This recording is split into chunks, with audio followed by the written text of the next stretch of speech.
Hi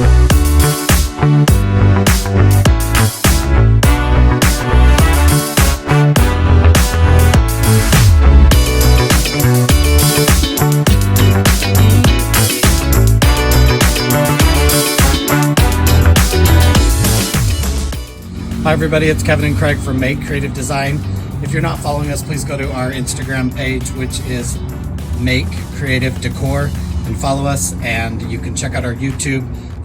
This is the end product of our DIY Valentines light up hearts that we created the other day. I mentioned that we were going to create take our Christmas garland and transform it to a Valentine's garland. So this is what we came up with.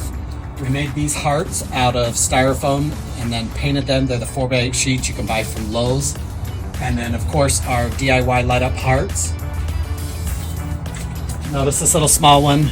If you're still looking for these heart containers, they do have them at Walmart. We found little ones, so we created that one. And then of course we just put the sprigs of the hearts in there. And then we had some leftover flowers and leaves from an arrangement that we did. So we also incorporated that. So, fun way to take your Christmas garland and just transform it to a Valentine's garland.